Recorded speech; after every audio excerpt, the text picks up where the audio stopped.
Hello students, welcome to Vivid PU tutorial YouTube channel. In this video, we will be discussing about scientific notation, significant figures and dimensional analysis. We will start the discussion with scientific notations. As you all know, chemistry is the study of atoms as well as molecule, and in this study, it involves very small mass as well as very large numbers are involved. So in order to represent these smaller numbers as well as large numbers, scientific notation has to be used. Chemist has to deal with numbers as large as this number which is mentioned here. Just try to count the number of zeros involved. Very confusing, isn't it? And also chemist has to deal with the small numbers like this as of a mass of hydrogen. Just if you try to count the number of zeros, you might go on missing one or two zeros, isn't it? So this makes very difficult. In order to overcome this, in order to represent the large number as this, whatever is mentioned here, as well as for the smallest number, we use scientific notation. Whenever we need to perform the mathematical operations such as addition, multiplication, subtraction or division involving these large number as well as the smallest number, other than this we have Planck's constant, speed of light, charges on the particles, etc. are the numbers which has magnitude as like the two numbers which I have mentioned. In order to perform the mathematical operation, we will represent these numbers in the scientific notation. So the scientific notation or the exponential notation that helps us to overcome the difficulty of performing the simple mathematical operations on the numbers which I have mentioned. The exponential notation is represented as n into 10 to the power n, where the small letter n is the exponent. It can have either positive or negative value, and the capital letter N represents the number and it varies from 1.00 so on to 9.999. So this is the exponential notation which is used to represent the very small number as well as the very smaller numbers. So this notation is very important, and it's important to understand how we can represent the given number in the scientific notation or the exponential notation. Now we will consider the example, and here is the first example that we need to represent 8008 8008 in scientific notation. So this I can write in the form of scientific notation like this.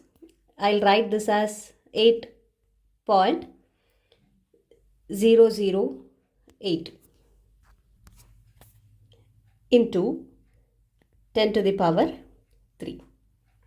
So this is how you can write 8008 in the form of scientific notation.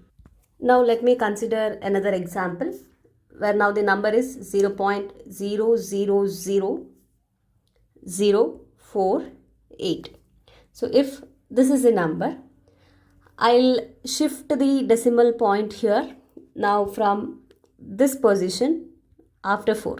Okay, I need to write this as 4.8. Now I need to write the remaining terms in the exponents. So that is 1, 2, 3, 4, 5. I have shifted the decimal to the 5 place and it is 10 raised to minus 5. So in the first example, I have shifted the decimal place towards the left side. Means I have placed the decimal towards the left side. And in the second example, I have placed the decimal to the right hand side. Now we will consider few more examples. Now let me take 23400. This number I need to represent using scientific notation. So for one decimal place I'll fix it. I need to write the number in the form 2.3. Now I'm shifting the numbers towards the left hand side. So here I need to write this as 2.3 into 10 power 2.34 and see how many digits we have shifted. So this is the first one, second, third and 4. So this is 10 power 4 and this is plus 4. So let me consider one more example, fourth one, 0.00016. So now I need to shift this decimal from this position after the number 1. So I need to write this as 1.6 into 10 to the power. See, I have shifted this after 4th position. So this is 4 and minus 4 it is. So here it's important that you should note if the decimal point is shifted towards the left side, as in the case of our example 1 and 3. If you are shifting the decimal point towards the left hand side, then you should write the exponent as positive. Okay, and whenever you shift the decimal point towards the right side, as in the case of example 2 and 4, exponent value will be negative. If you remember these 2 points easily, okay, you can write the scientific notation for any number very easily. Whenever you shift the decimal point towards the left side, you will have to write the exponent as positive. And whenever you are shifting the decimal points towards the right side, exponent will be negative. Now if I go back to the initial 2 numbers which I had given, so these are the numbers. Okay, so the first number I can write this using scientific notation as 6.022 into 10 to the power 23. Here the exponent is positive because I have shifted the digits towards the left hand side. Check with the second number and let me know how you can write this number in the scientific notation. Tell your answers in the comment section below this video. Now we will move to study how we can do the multiplication and division of the numbers which are represented in the exponential form. So here you have to remember the laws of the exponents which you have studied. Based on that, we can easily simplify the numbers given in the exponential form whenever we need to multiply it or divide it. So here is the first example that we need to multiply 5.6 into 10 power 5 to 6.9 into 10 power 8. So what we will do? We will multiply these two numbers, 5.6 into 6.9, and coming to the exponents, we will use the laws of the exponents, that whenever we have a power m into a power n, this we can sum up. I can write it as a power m plus n, means I can add the exponents. So this will be 10 to the power 5 plus 8. This is 5.6 into 6.9. 10 power 5 plus 8 is 13. So now we will multiply 5.6 and 6.9. That comes out to be 38.64 into 10 to the power 13. So I will shift this decimal point to the next digit. I need to write this as 3.864. Okay, and 10 power, I have shifted the digit towards the left hand side, so I have to write it as the positive exponent, right? So this is 10 power 1, 10 power 13 as such. So the answer is 3.864 into 10 to the power 1 into 10 power 13 is there. Means you have to add these exponents. It is 1 plus 13, 14. So this is the answer.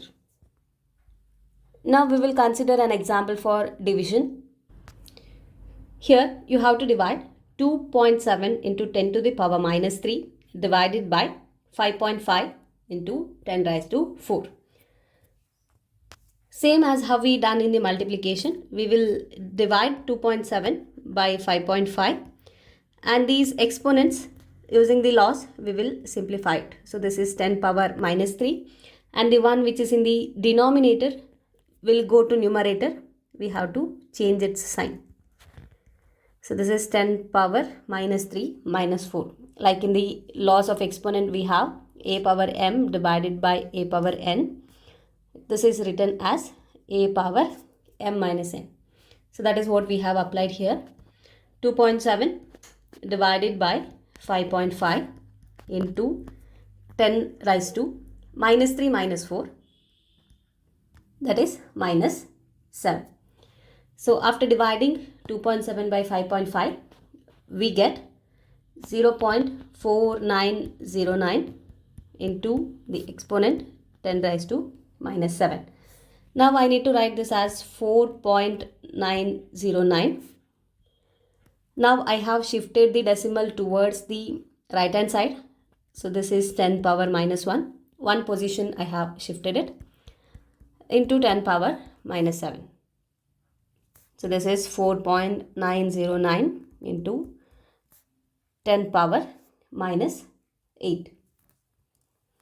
So this is how you can carry out the multiplication as well as division of the numbers represented in the scientific notation. Proceeding further, now we will see how we can do the addition as well as subtraction of the numbers written in the exponential form. So here you should take care that the numbers that is given to you should have the same exponent. So this is important. If one number is given as 10 raised to 5 and the other number is represented as 10 raised to 4, you cannot carry out addition or subtraction.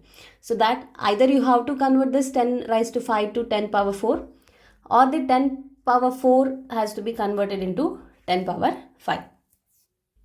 We'll see how to do that. We will consider an example for addition as well as subtraction. Here is example 1 for addition of the numbers which are represented in the scientific notation. 6.65 into 10 power 4 is added to 8.95 into 10 power 3. So you can check that the exponents are not same. In one number it is 10 raised to 4 and in the other number it is 10 power 3. So this has to be equalized now.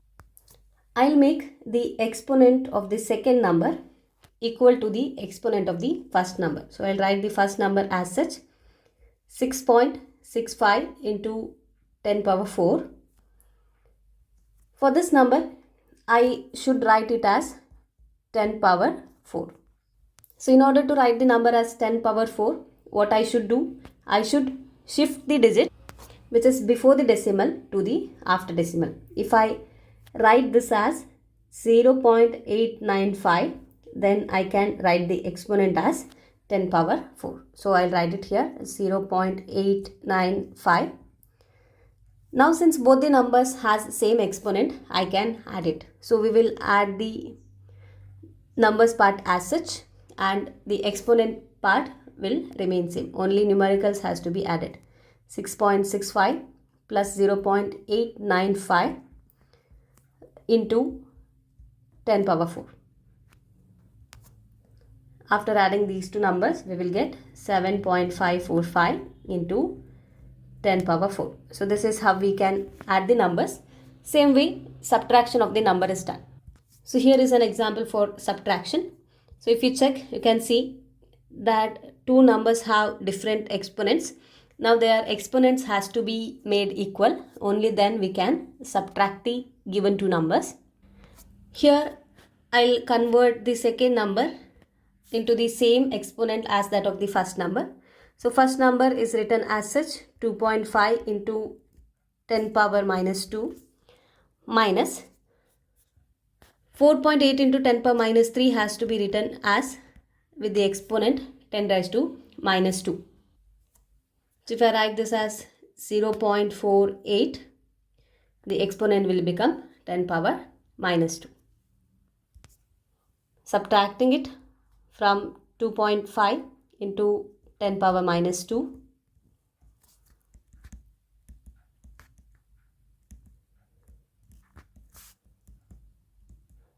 The answer is 2.02 into 10 power minus 2. So this is how you can carry out the addition as well as subtraction, and it's important that you should write the numbers in such a way that they should have same exponent. The next concept that you need to study is the significant figures. So before moving to significant, we need to understand what is the importance of knowing the significant figure. Whenever we do any type of measurement, the measurements involve certain uncertainty in that. That means we cannot predict the result very accurately. So here you need to know two important terms, the precision as well as accuracy. First we will see what is precision and what is accuracy. Then we will move to study about the significant figures. So precision is nothing but it is closeness of various measurements for the same quantity. Closeness of the values of the experiment means the precision. Accuracy is the agreement of a particular value to the true value of the result. Now let me explain what is this precision as well as accuracy. Say for example, you are going to measure 25 ml of a liquid. So now I'm telling it is 25. This means that this is the true value of the quantity. Okay, you are going to measure 25 ml of a liquid. First time when you measure it, so I'll write this as trial 1, trial 2, trial 3, trial 4. Say you are going to do 4 trials, means you are going to measure the liquid 4 times. First time when you measure, you are going to get the value 24.9 ml. And in the second measurement, you will find the value to be 24.4 ml. Third time, you are going to find the value as 24.3 ml. And in the fourth trial also, you are going to find it 24.9 ml. So these are the values that you have got after measuring it. So if you observe into these 4 trials made, can see that this value 24.9 is very close to the true value, that is for 25 ml. So I can tell that 24.9 is the accurate value. It is accurate because it is very close agreement to the true value. Now if you check with your trial 2 and trial 3, which is 24.4 as well as 24.3 ml, you find that these two values are very near to each other, right? So this is the closer values, 24.4 and 24.3 have closeness. So these two values are precise values. I hope you have understood this. Whenever you get a value which agrees to the true value, then we tell that value as accurate value. And when 2 or more values are very close to each other, that measured quantity we call it as precise value. So here for the given 25 ml of true value, if you get it as 24.9 ml or 25.1 ml, you can call these values as accurate. And here itself you can see that 24.4 as well as 24.3 is not accurate with respect to 25, but these two values are precise. You can understand the concept of accuracy and precision more clearly by looking into this particular diagram, that if you are asked to throw an arrow into this so as to make spots in the given board, so the target for us is this central circle, right? So this particular area is the target to throw the arrow. So if you can exactly spot the 4 arrows that is given to you into the central mark, then you are very accurate and you are precise, because these 4 trials whatever you have taken is very close to one another, and that is what is the target, right? So it is accurate as well as precise. So in the second figure, you can see that this yellow colored region is the target. Means if you exactly hit an arrow to the central yellow region, your target is accurate, right? Now you have an accurate target here, but you can see that the 4 spots that is made are not close to one another. It means it is not precise. In the third figure here, you can see that the target is central yellow region, but you have made spots very far away from that region. So your target is not accurate. But you can see all the 4 spots that is made by the arrow that is thrown by you are very close to one another. It means that it is precise. So now check in figure 4. The target is yellow colored region, and you made 4 different spots at 4 different positions. Okay, none of them are hitting the central region properly, so you can tell that it is not accurate, also not precise. So hope you have understood the concept of accuracy as well as precision. Accuracy is the agreement of a particular value to the true value of the measurement, whereas precision, it refers to the closeness of the various measurements for the same quantity. Now we will move to study about the significant figures. Significant figures are the meaningful digits which are known with certainty. Means by certainty we have to tell that these many digits are present in the measured value, that gives us the significant figures. Now let us study how we can determine the significant figures in a given number. There are certain rules that governs the determination of significant figures in the given number. So the first thing that you should remember is that all non-zero digits are significant.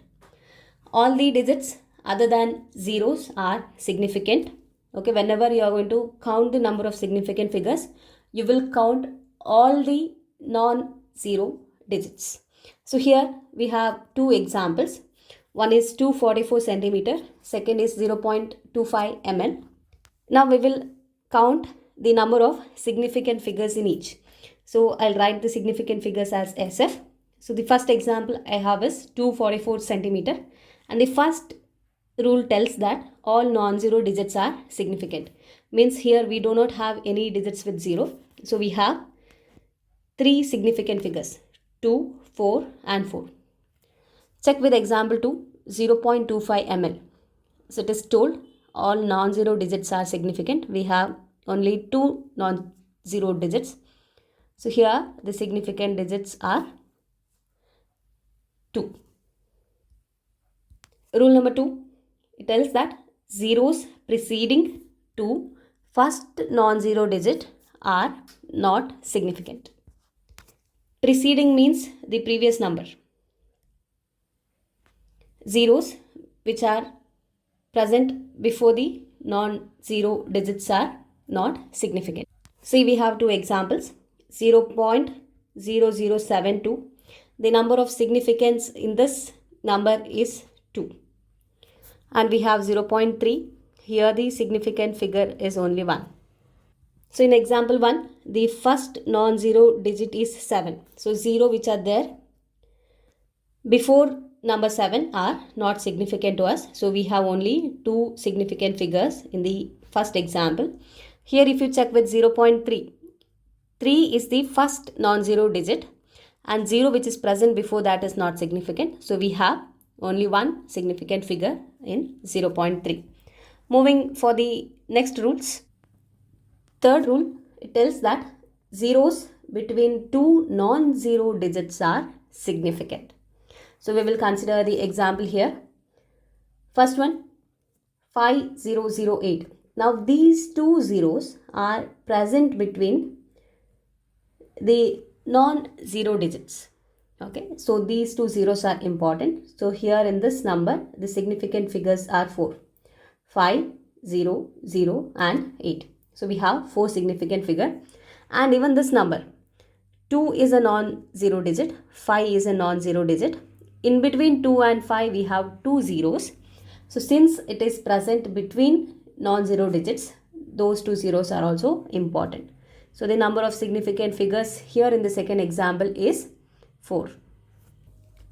Next rule tells us that zeros at the end or right of a number are significant if they are on the right side of the decimal point. So here we will consider the example in order to understand this. Zeros at the end or right side of a number means towards this side. So 500 as well as 500.0 I have considered. So here after 5 means end of the number or towards the right side of a number are significant if they are on the right side of the decimal point. So here in these two examples you can see, in the first example we do not have a decimal point. In the second we have a decimal point after 500. Okay.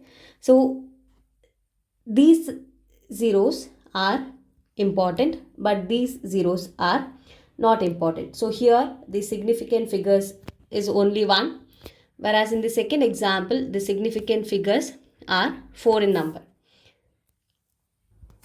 It's important to note that whenever the number is written in the scientific notation, all the digits are significant. So here with respect to this number, it has 3 significant figures. So that is 4, 0 and 1. And with respect to the second number that's mentioned here, we have 4 significant figures. Next we will move to study about the addition and subtraction, multiplication and division of significant figures. First we will see about the addition and subtraction of significant figures.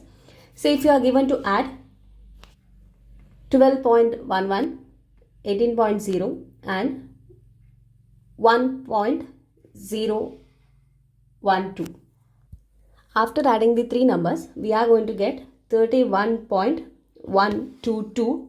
So here you should note that the decimal point in the second number is only 1 number after the decimal point. So you should write this answer up to 1 decimal point after adding these 3 numbers, we are going to get 31.122. So here you can see that in the given 3 numbers, 18.0 means the second number has only 1 digit after the decimal. So in the answer, we should retain only 1 digit after the decimal. So this is written as 31.1. So this answer should be reported. So when we round off the digits to 1 digit after the decimal point, we should keep certain points in our mind. So we will see first those points and then we will move to study about the multiplication and division of the significant figures. So here are the points that we should keep in mind whenever we are going to round off the digits after the decimal point. So the first point, we should know that if the rightmost digit that has to be removed is more than 5, preceding number is increased by 1. Say for example, here I have taken example 1.386. I need to remove the last digit 6 from this number and I need to round it off to 2 digits after the decimal point. I need to check the number which I has to remove. So now the digit is 6, which is greater than 5. In that case, the preceding number has to be increased by 1. So I need to round off this number as 1.39. And if the rightmost digit that has to be removed is less than 5, then the preceding number is not changed. It is kept as such. So here you can consider the example 4.334. Now I need to remove the digit 4 and I need to round off the number to the 2 digits after the decimal point.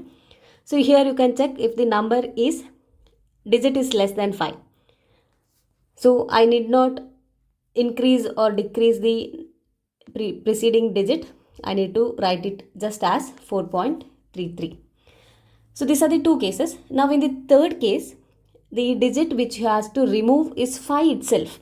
Okay. So here you have two examples, 7.35 and 7.25.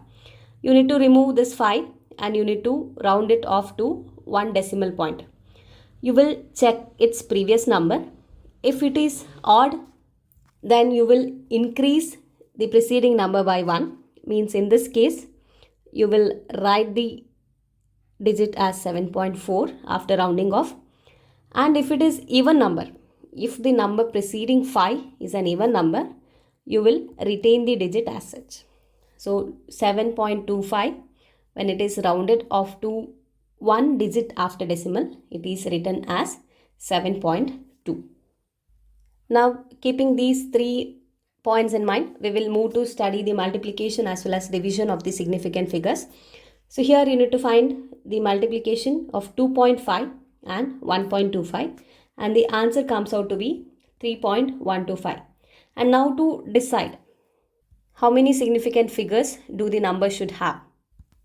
So here 2.5 has 2 significant figures and the answer should not have more than 2 significant figures. So therefore this answer has to be written so as to keep only 2 significant figures, and therefore the answer that you should report is 3.1. And this is how you carry out the addition and subtraction, also multiplication and division of the significant figures. Now we will study about the dimensional analysis. So dimensional analysis is also known as factor label method or unit factor method. Why this dimensional analysis is used? Because whenever we do certain calculations, we need to convert units from one system to the other system, and that is done with the help of the dimensional analysis. Now we will try to understand what is dimensional analysis with the help of examples. And here is the first example. A piece of metal is 3 inch long. What is its length in centimeter? So they have given the length in terms of inches and we need to find it in terms of centimeter. So we'll see how we can solve this now. And we know that 1 inch is nothing but it is equal to 2.54 centimeters. And the same I can write as 1 inch divided by 2.54 centimeter equals to 1. And the same I can write as 2.54 centimeter divided by 1 inch. So since this number is 1, if I write 1 inch divided by 2.54 centimeter, or if I write 2.54 centimeter divided by 1 inch, that doesn't change the values. Now these two values are the unit factors.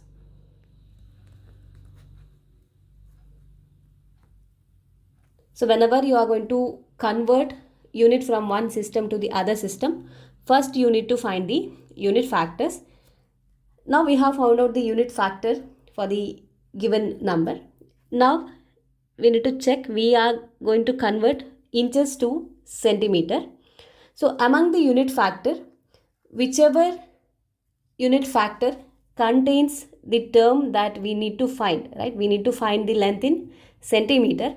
Whichever is the unit factor is having centimeter in the numerator, that term we will consider and we will multiply it to 3 inch. So 3 inch into 2.54 centimeter divided by 1 inch will give us the length of piece of metal in terms of centimeter. Same like how we do for the numbers, here we can cancel out the units. So we have 3 into 2.54 centimeter. So when you multiply 3 to 2.5, we get 7.62 centimeter. So this is how we can convert 3 inch to centimeter.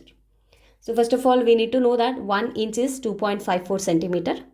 Then we are going to find the unit factors, and in which unit we have to find the given quantity. We will find a unit factor which has that unit in the numerator, and we will multiply with the given number. So in order to understand this in detail, one more example we will consider. Here is example 2.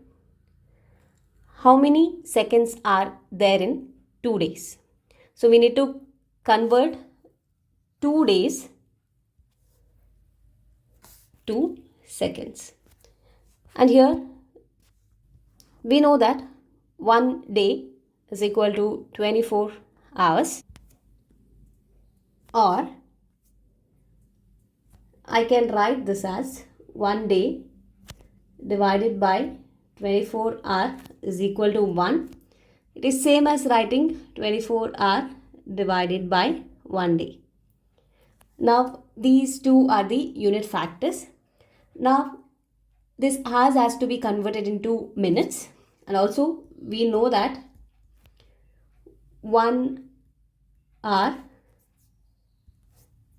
is equal to 60 minutes. So you can find unit factors for this, or the same I can write as 1 hour divided by 60 minutes is equal to 1, which is equal to 60 minutes divided by 1 hour. So these are the unit factors. Further, minutes has to be converted into seconds, and we know that 1 minute is equal to 60 seconds. The same I can write as 1 minute divided by 60 seconds is equal to 1, which is equal to 60 seconds divided by 1 minute. So all these unit factors we have to multiply. That we need to convert 2 days into minutes. So 2 days into hours we have to convert first. So this unit factor I'll consider 24 hour divided by 1 day. This has to be converted into minutes. So I'll consider this unit factor 60 minutes divided by 1 hour. Minute has to be converted into seconds. So I'll consider one more unit factor 20 seconds divided by 1 minute. Now we will simplify this. Minute get cancels with minute, hour cancels with hours, day cancels with day. So this will be 2 into 24 into 60 into 60 seconds. And the answer is 172,800 seconds. So when we convert 2 days into seconds, the answer is 1,72,800 seconds. And this is how you can use dimensional analysis to convert units from one system to the other system. In this video, we have discussed about scientific notation, significant figures, and dimensional analysis. Remaining concepts from the first chapter, that is some basic concepts of chemistry, will be discussed in the upcoming videos. Thank you for watching. If you find this video helpful, share it among your friends. Subscribe to the channel for more updates. Press the bell icon to get notified about the upcoming videos.